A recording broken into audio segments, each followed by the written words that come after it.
Hey everybody, my name is Russ. That is Lauren. It is Sunday, so that means it's time for our vinyl video. And we try real hard to talk about albums that we're interested in, new stuff we picked up, or reissues, original pressings, and all that type of stuff. So today is kind of a unique one because I have owned the original pressing of this record. And I know that there's, people out there who, not just in the Pink Floyd community, but in the vinyl community, they're, original pressings always sound better and so on. And nope, not with this album, and for many reasons.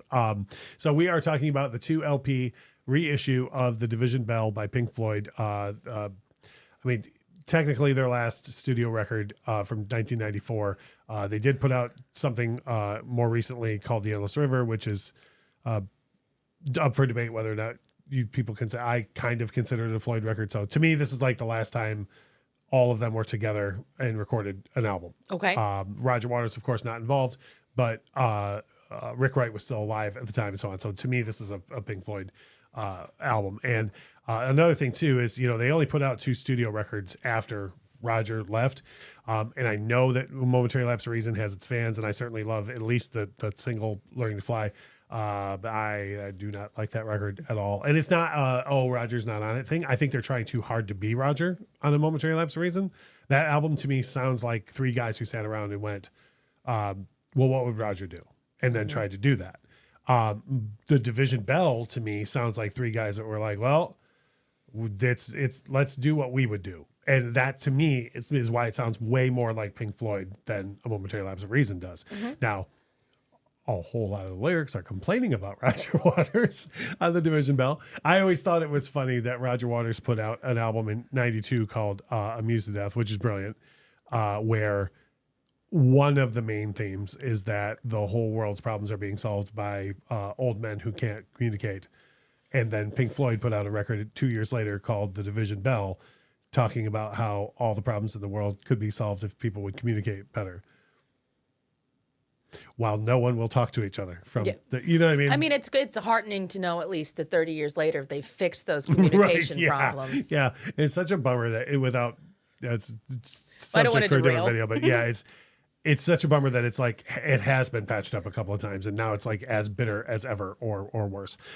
Anyway, so having said that, the other note that I want to make about this, and actually, you know what, I'll save this for when we get to value.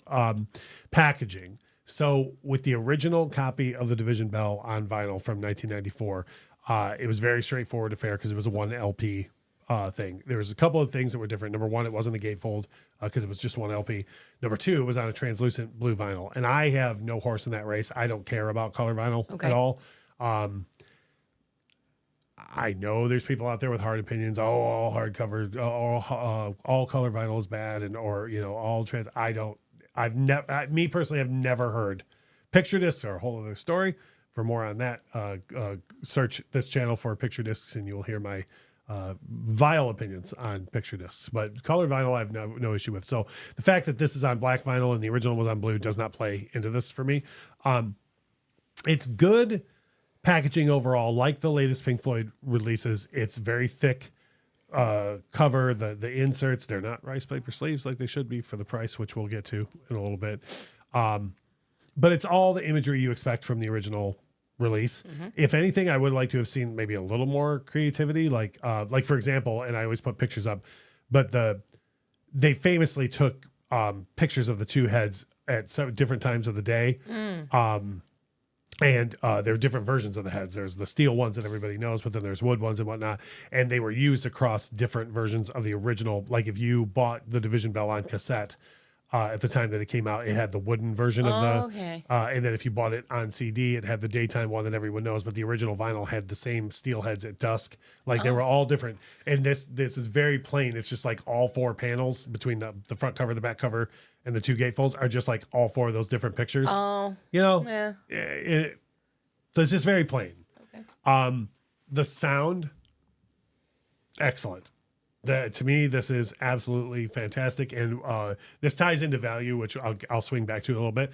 But this is the complete version of the album. A massive problem that I have with the original pressing from 1994 is because the Division Bell, off the top of my head, I want to say it's like 66, 67 minutes long, right?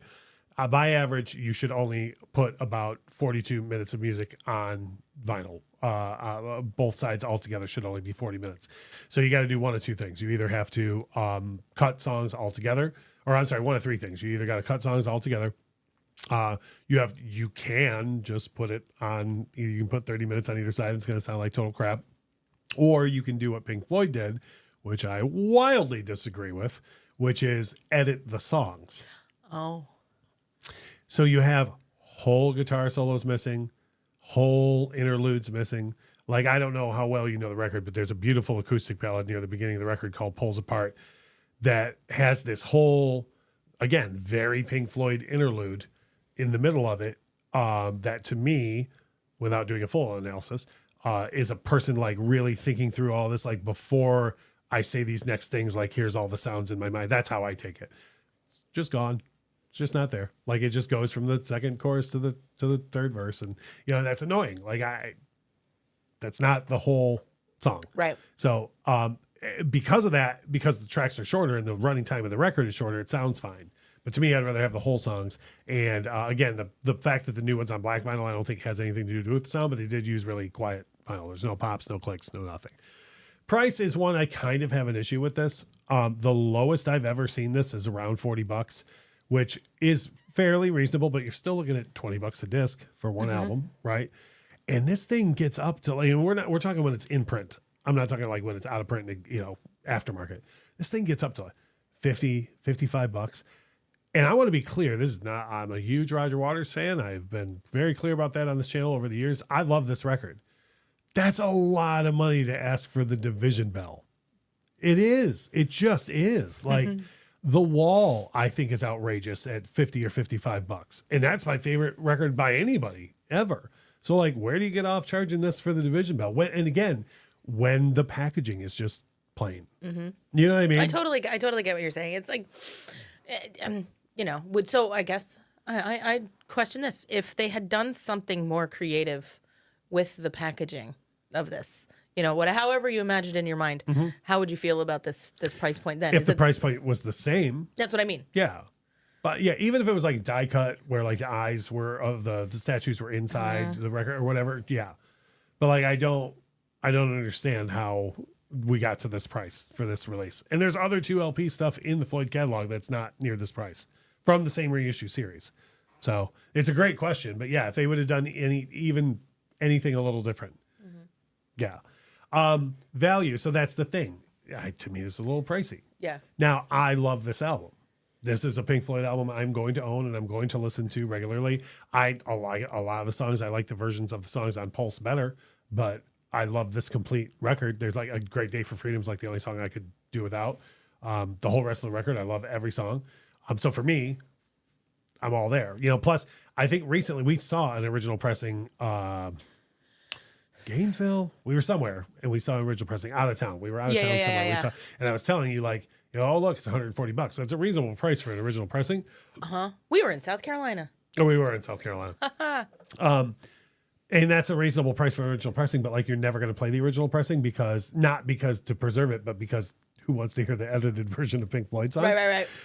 So for value for this, of course, we never presume to tell you how to spend your money. But my thing is, if you're just trying to complete, like, if you're like I used to be and you're trying to just buy the Floyd albums to complete your collection, I wouldn't spend the money on this. If you happen to love this album like I do, I would all day, every day, I would buy the reissue before spending more on the original pressing, because if you love the album and you're spending more money, you're at least going to get the full songs that you love. So, having said that, we have a whole slew of Pink Floyd videos on the channel between our reaction videos and our topic videos on Thursdays and these vinyl videos here.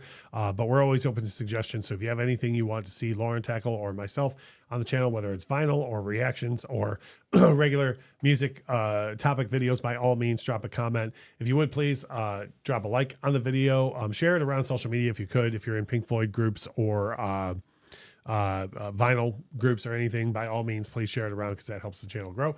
And as we always say, thank you so much for watching.